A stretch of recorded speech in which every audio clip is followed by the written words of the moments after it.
The rise in hate crimes against Asian Americans is not a new thing, as these communities have been subjected to discrimination in the United States for a very long time. The pandemic has only made this issue worse, highlighting the urgent need for greater awareness, education, and action to combat hate crimes and systemic racism against all minority communities. In the early stages of the pandemic, many prominent individuals in government and media were a part of these racist acts towards Asian Americans, contributing to an atmosphere of hate and discrimination. This is what Trump had to say about the pandemic. What I said the other night, there's never been anything where they have so many names. I could give you 19 or 20 names for that, right? It's got all different names. Wuhan, Kung Flu, yeah. Kung Flu. Some people call it the Chinese flu, the China flu, right? They call it the China as opposed to the China. I've never seen anything like it, but here's the story. We are going to be stronger than ever before, and it's going to be soon.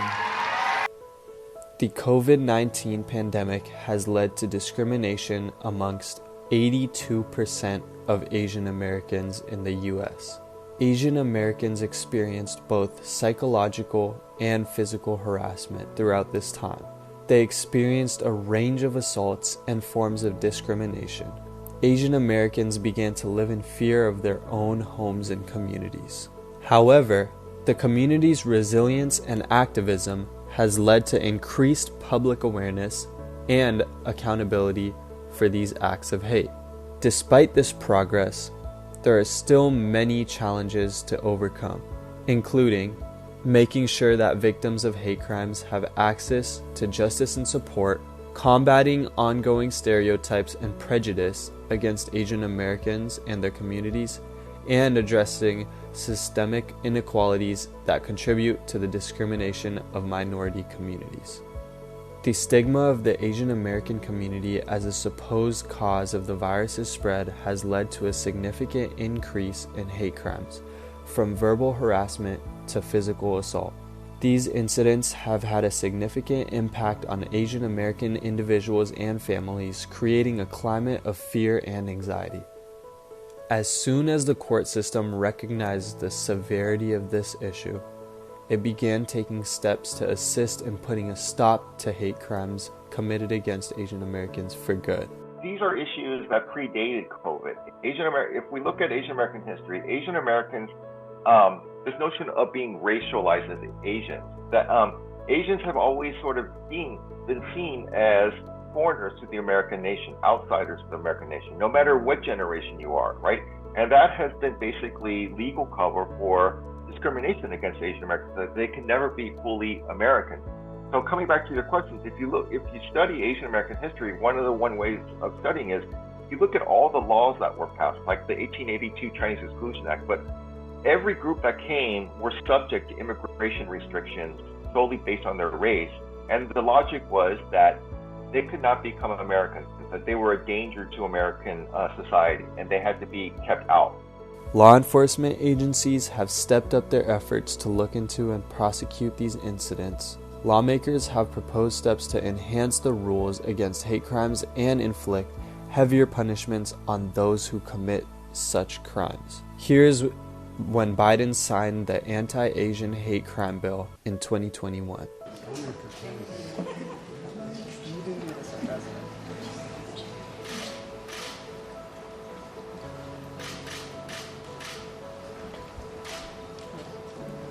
The Asian American community has been taking action to combat hate and discrimination against their community through various methods. They have been using social media to raise awareness about the issue, sharing stories, and using hashtags to amplify their message. Protests have been held across the United States to demand action from lawmakers and law enforcement. Advocacy organizations have been pushing for policy changes such as increased hate crime legislation and funding for community-based organizations to support victims and prevent hate crimes. Support is also being provided to victims and their families through emotional, legal, and financial assistance. Education and outreach efforts are being made to combat stereotypes and misconceptions about Asian Americans through cultural education and sensitivity training. The Asian American community's efforts to address hate and discrimination demonstrate their commitment to promoting a more inclusive society for all. Every time we're silent, every time we let hate flourish, we make a lie of who we are as a nation. I mean it literally. We cannot let the very foundation of this country continue to be eaten away like it has been in other moments in our history and happening again. I looked at this law that you all passed as maybe the first break, the first significant break on a moment in our history that has to be turned around. Not Democrat, Republican, has to be turned around. As a consequence, we should do what is required by the obligations of this democracy, by our faith in God and our faith in each other, to do justice, to love mercy, to walk humbly, and as fellow human beings and fellow Americans, remember, we're unique in all of history as a nation. This is the United States of America, for God's sake. Although a lot of progress has been made in addressing hate crimes against Asian Americans, there is still much work to be done.